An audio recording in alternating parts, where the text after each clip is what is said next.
नमः संस्कृताय मित्रों, आप सभी का अपना यूट्यूब चैनल विजय भोग क्लासेस परिवार में जुड़ने के लिए सभी को बहुत बहुत धन्यवाद।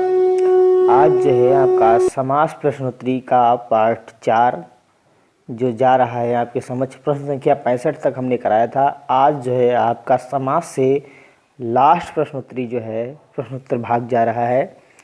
तो अगर और भी प्रश्न बनेंगे तो हम और भी कराएंगे। तो प्रश्नोत्तरी भाग 4 समास से आपका अगला प्रश्न संख्या 66।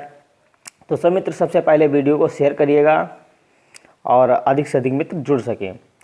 आप देखते हैं कि हर जगह पर बहुत अधिक संख्या में लोग लाइव होते हैं और पहले सिलेबस को ना देख करके प्रश्नोत्तरी हर जगह जुड़ करके हज़ारों की संख्या में लोग लाइव आते हैं। लेकिन यहाँ पर हम सिलेबस के अकॉर्डिंग प्रश्नोत्तरी लगातार करा रहे हैं और संख्या कम देख करके हमारा मनोबल बहुत कम होता है। ऐसा लगता है कि हम YouTube पर आना छोड़ दें। लेकिन आप सभी का प्यार हमको जो है हमको आगे बढ़ने के लिए प्रेरित करता है। लेकिन इस तरह अगर लाइव संख्या आती रहे तो हम YouTube पर आना छोड़ देंगे। तो सभी मित्र जो है वीडियो को सबसे पहले शेयर करिएगा। संख्या कम से कम 100 प्लस नहीं तो 50 प्लस तो अवश्य पहुंचाने की कोशिश करें, जिससे हमारा मनोबल बने रहे। तो चलिए पहला इसका प्रश्न संख्या 66 स्टार्ट करते हैं। पितृतुल्य शब्द में कौन सा समास है? पितृतुल्य शब्द में कौन सा समास है? ए ऑप्शन अव्ययीभाव, बी ऑप्शन तत्पुरुष, सी ऑप्शन बहुब्री, डी ऑप्शन द्वंद्व। तो 66 का आंसर देना है मित्रों को। 66 में क्या ऑप्शन होगा? तो 66 में जो है पितृतुल्य शब्द में तत्पुरुष समास होता है, तो बी विकल्प इसका सही हो गया। अगला है प्रश्न संख्या 67। जिस समास का पूर्व पद नय हो, उत्तर पद कोई संज्ञा या विशेषण हो, तो वहाँ कौन सा समास होता है? जिस समास का पूर्व पद नय हो और उत्तर पद कोई संज्ञा या विशेषण हो, तो कौन सा समास होगा? गति तत्पुरुष या तत्पुरुष या सी ऑप्शन नए तत्पुरुष, डी ऑप्शन उल्लूक तत्पुरुष। तो 67 का उत्तर देना है। तो वहाँ पर जो है पूर्व पद नए हो तथा उत्तर पद कोई संज्ञा विशेषण हो, तो वहाँ कौन सा समास होगा? नए तत्पुरुष होगा। तो इसका सी विकल्प सही हो गया, सी विकल्प। अगला प्रश्न संख्या 68। नए तत्पुरुष समास के उदाहरण नहीं है, तो कौन से उदाहरण नहीं है जो नए तत्पुरुष समास के उदाहरण नहीं है? तो ये ऑप्शन में आप ब्राह्मणा, अमोघा, अनर्था, अनुचिता, बी अनिच्छा, अनागतम, अगजा, अनुक्तः, सी असिद्धा, अनिश्वरा, अनस्वः, अस्वस्था, डी कुपुत्रा, सुदेशा, अवीरा, अप्रीतमा। तो 68 का जो है बताना आंसर दीजिएगा। नए तत्पुरुष समास के उदाहरण नहीं है, तो डी विकल्प इसका जो है वो नए तत्पुरुष समास का उदाहरण नहीं है। सॉरी। पहला प्रश्न संख्या 69। न स्वस्था बराबर अस्वस्था, इसमें कौन सा तत्पुरुष समास होगा? गत तत्पुरुष ए विकल्प, बी ऑप्शन में प्रादि तत्पुरुष, सी ऑप्शन उल्लूक तत्पुरुष, डी ऑप्शन नए तत्पुरुष। तो न अस्वस्था बराबर अस्वस्था में कौन सा तत्पुरुष समास होगा? तो इसमें जो है डी ऑप्शन सही होगा, इसमें नए तत्पुरुष समास होता है। तो इसका 69 का डी विकल्प सही हो गया। अगला प्रश्न संख्या 70। अब्राह्मणा का समास विग्रह होगा न ब्राह्मणा, अब्राह्मणा और न अब्राह्मणा, सी विकल्प, डी विकल्प उपरोक्त में से कोई नहीं। तो अब्राह्मणा का समास विग्रह जो होगा वो क्या है? 70 का आंसर दीजिएगा। तो 70 में होता है न ब्राह्मणा, तो इसका ए विकल्प सही होगा। अब्राह्मणा, न ब्राह्मणा बराबर अब्राह्मणा, तो इसका ए विकल्प सही हो गया 70 का। अगला प्रश्न संख्या 71।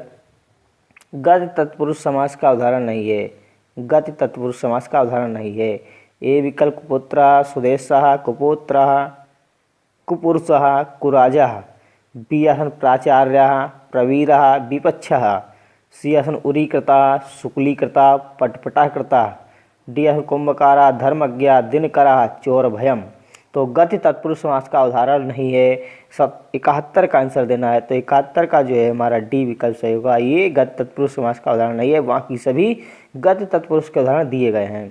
तो डी विकल्प 71 का सही हो गया। अगला प्रश्न क्या 72। 72 में क्या दिया है? किस समस्त पद का विग्रह सही नहीं है। किस समस्त पद का विग्रह सही नहीं है। कुत्सित पुत्रा बराबर कुपुत्रा, प्रगतः आचार्य प्राचार्य, विरुद्धा पच्छा विपच्छा, सुंदर देशा सुदेशा, असुकुलम सुकुलम कृता सुकुली कृता, कुंभस्यकारा कुंभकारा। तो 72 का आंसर दीजिएगा संयुक्त 72। तो जो है 72 का यह विकल्प सही है, कुंभस्यकारा कुंभकारा, इसका विग्रह सही नहीं है। बाकी सभी हमारे समास विग्रह सही हैं। तो 72 का यह वाला विकल्प जो है वो समास विग्रह सही नहीं है। अगला प्रश्न क्या 73, गति तत्पुरुष या अपराध तत्पुरुष समास होता है। नित्य होता है, ए ऑप्शन में, बी ऑप्शन वैकल्पिक, उपयुक्त दोनों, सी ऑप्शन है, डी ऑप्शन उपयुक्त में से कोई नहीं है। तो 73 का आंसर देना है। तो 73 का क्या ऑप्शन सही होगा। तो 73 का जो है हमारा कौन सा ऑप्शन सही होगा, सही मित्र आंसर दीजिएगा। गत तत्पुरुष समास होता है तो नित्य होता है, ये विकल्प सही होगा। क्या होता है, नित्य होता है। अगला प्रश्न क्या 74, लिखा है निष्कौशाम्बी, निष्कौशाम्बी में समास है। गत तत्पुरुष, बी ऑप्शन उल्लुक तत्पुरुष, सी ऑप्शन केवल समास, डी ऑप्शन नए तत्पुरुष। तो 74 का आंसर दीजिएगा समित। तो निष्कौशाम्बी में जो होता है वो हमारा गति तत्पुरुष होता है। तो ये विकल्प इसका सही हो गया, 74 का ये विकल्प सही हो गया। अगला प्रश्न क्या 75, प्रश्न संख्या 75 में क्या दिया है देखिएगा। कृदंत सुवंत के साथ उपपद का समास क्या कहलाता है। कृदंत सुवंत के साथ उपपद का समास क्या कहलाता है। गत तत्पुरुष या उपपद तत्पुरुष या उल्लुक तत्पुरुष, डी ऑप्शन प्राग तत्पुरुष। तो कृदंत सुवंत के साथ जो उपपद का समास है वो क्या कहलाता है। गत तत्पुरुष या उपपद तत्पुरुष या उल्लुक तत्पुरुष या प्राग तत्पुरुष। तो 75 का आंसर दीजिएगा। तो 75 का जो है ए विकल्प सही होगा, उसमें गति तत्पुरुष होता है, ए विकल्प सही हो गया 75 का। अगला प्रश्न क्या 76, उपपद तत्पुरुष समास के उदाहरण नहीं है। उपपद तत्पुरुष समास के उदाहरण नहीं है। तो ए ऑप्शन कुंभकारा, धर्मज्ञा, समगा, धनदा, बी ऑप्शन में दिनकरा, भारहारा, अनास्था, आसन्नस्था, सी ऑप्शन शंकरा, निशाचरा, प्रभाकरा, डी ऑप्शन आत्मनेपदम परस्मैपदम खेचरा। तो उपपद तत्पुरुष समास के उदाहरण नहीं है। 76 का आंसर देना है। तो 76 का डी विकल्प सही होगा। ये आत्मनेपदम परस्मैपदम खेचरा ये उपपद तत्पुरुष समास का उदाहरण नहीं है, डी विकल्प इसका सही हो गया। अगला प्रश्न संख्या 77, सुमेलित नहीं है। कुंभम करोति इति कुंभकारा। तो लिखा मम जनात इति मर्मम जनात इति मर्मज्ञः, दिनम करोति इति दिनकरः, धनम ददाति इति धनदः, आत्मनः पदम इति आत्मनेपदम। तो सुमेलित नहीं है। 77 का आंसर दीजिएगा। तो 77 का जो है ई विकल्प हमारा सही है, जो सुमेलित नहीं है। आत्मनः पदम इति आत्मनेपदम ये सुमेलित नहीं है। 77 का ई विकल्प सही हो गया। सभी मित्र जो है वीडियो को शेयर करिएगा, और जो नए मित्र हमारे साथ जुड़े हैं वो चैनल को सब्सक्राइब करें और वीडियो को लाइक शेयर अवश्य करें। ठीक है, तो जो मित्र जो है वीडियो जुड़े हैं वो वीडियो को लाइक करें। उल्लुक का अर्थ है लोप होना, नालुका, उपरोक्त दोनों, डी ऑप्शन उपरोक्त में से कोई नहीं। तो उल्लुक का अर्थ क्या होता है। 78 का आंसर देना है। तो 78 का सी विकल्प सही होगा, उपरोक्त दोनों, लोप हो जाना, लोप ना होना, और नालुका, उल्लुक का अर्थ है लोप ना होना। तो सी विकल्प सही होगा 78 का। अगला प्रश्न क्या 79, उल्लुक तत्पुरुष के उदाहरणों क्या होगा। उल्लुक तत्पुरुष के उदाहरणों में कौन सा समूह परिगणित नहीं है। उल्लुक तत्पुरुष में कौन सा समूह परिगणित नहीं है। महाराजा, महात्मा, महादेवा, बी ऑप्शन आत्मनेपदम परस्मैपदम खेचरा, सी ऑप्शन युधिष्ठिरा, कृच्छादगतः, सरसिजम, अभ्यासादगतः, वाचस्पति और प्रविजिसः। तो कौन सा विकल्प जो है उल्लुक तत्पुरुष के उदाहरण में समूह परिगणित नहीं है। 79 का आंसर दीजिएगा। तो 79 का ए विकल्प सही होगा। ये महाराजा और महात्मा, महादेवा ये उल्लुक तत्पुरुष के उदाहरण में परिगणित नहीं है। तो ए विकल्प इसका सही होगा 79 का। अगला प्रश्न क्या है 80, जो समास विग्रह सही नहीं है उसका चुनाव करें। क्या करें, जो सही नहीं है समास विग्रह। तो परस्मैपदम, परस्मैपद, परस्मै पदम अलग हो गया समास विग्रह। तो युधिष्ठिर युधिष्ठिरः, कृच्छ्राद गतः कृच्छ्रात् आगतः, वाचस्पति वाचः पतिः, देवानां प्रिय देवनां प्रिया देवानां प्रिया, प्रिय सखा प्रियम सखा। तो कौन सा जो समासी विग्रह सही नहीं है उसका चुनाव करें। 80 का, तो 80 का जो है यफ वाला सही होगा, जो विग्रह सही नहीं है। प्रिय सखा प्रियम सखा, तो ये सही नहीं है, बाकी सभी सही हैं चुनाव में समास विग्रह में। अगला प्रश्न क्या है 81, तत्पुरुष समास। तत्पुरुषा समानाधिकरण है, रिक्त स्थान की पूर्ति करें। कर्मधारया देगो, बी ऑप्शन में, सी ऑप्शन में उपपदा, डी ऑप्शन प्रादि। तो तत्पुरुषा समानाधिकरण, तो 81 का आंसर देना है। तो क्या ऑप्शन होगा कर्मधारया, तत्पुरुषा समानाधिकरण कर्मधारया, ये विकल्प 81 का सही हो गया। अगला प्रश्न क्या 82, जिस समास में पूर्व पद एवं उत्तर पद दोनों समान विभक्ति लगी रहती है वह समास है। देगु या कर्मधारय, उपपद या गति। तो किस समास में पूर्व पद एवं उत्तर पद दोनों में समान विभक्ति लगी रहती है, तो कौन सा समास है। दिग होगा या कर्मधारय या उपपद या गति। तो 82 का उत्तर देना है। तो 82 का जो है बी विकल्प होगा, इसमें कर्मधारय समास में दोनों पदों में समान विभक्ति लगती है तो कर्मधारय समास कहलाता है। तो बी विकल्प सही हो गया 82 का। अगला प्रश्न संख्या 83, कर्मधारय समास के उदाहरण में कौन सा समूह भिन्न है। महारथी, महादेवा, महाराजा, महाकवि, बी ऑप्शन में महात्मा, महापुरुषा, सी ऑप्शन नीलकमलम, नीलोत्पलम, रक्तोत्पलम, और डी ऑप्शन पंचगवम, पंचवटी, पंचदिनम। तो कर्मधारय समास के उदाहरण में कौन सा समूह भिन्न है, तो हमको 83 का आंसर देना है। 83 का डी विकल्प से होगा। ये हमारा जो है एक नदीवाची शब्द में आता है अव्ययभाव समास में, वाकी आता है, नहीं इसमें आता है, ये आपका आता है द्विगु समास में आते हैं। ठीक, तो ये कर्मधारय समास का समूह भिन्न नहीं है। पंचगवम, पंचवटी, पंचदिनम ये आता है हमारा द्विगु समास में। तो आपका ये डी वाला विकल्प जो है कर्मधारय समास के उदाहरण में समूह भिन्न है, तो डी विकल्प सही होगा 83 का। अगला प्रश्न क्या 84, जब उपमानवाचक शब्द का सामान्यवाचक शब्द के साथ समास होता है तो कौन सा समास होता है। विशेषण पूर्व पद कर्मधारय समास, या उपमान पूर्व पद कर्मधारय, या सी ऑप्शन रूपक कर्मधारय, डी ऑप्शन में उपपद विशेषण कर्मधारय। जब उपमानवाचक शब्द का सामान्यवाचक शब्द के साथ समास होता है तो कौन सा समास होता है। सभी मित्र आंसर दीजिएगा 84 का। ए ऑप्शन में विशेषण पूर्व पद कर्मधारय, बी ऑप्शन उपमान पूर्व पद कर्मधारय, सी ऑप्शन रूपक कर्मधारय, डी ऑप्शन उपपद विशेषण कर्मधारय। तो बताना है 84 का आंसर दीजिएगा। तो 84 का जो है ए विकल्प रहेगा। जब उपमानवाचक शब्द का सामान्यवाचक शब्द के साथ समास होता है तो कौन सा समास होता है। विशेषण पूर्व पद कर्मधारय होता है, विशेषण पूर्व पद कर्मधारय। तो ये विकल्प सही हो गया 84 का। अगला प्रश्न क्या 85, कर्मधारय का भेद है। विशेषण पूर्व पद कर्मधारय, बी ऑप्शन उपमान पूर्व पद कर्मधारय, सी ऑप्शन रूपक कर्मधारय, डी ऑप्शन में लिखा उभय पद कर्मधारय, और ई विकल्प उपरोक्त सभी। तो कर्मधारय समास का जो भेद है वो कौन सा है। 85 का आंसर दीजिएगा।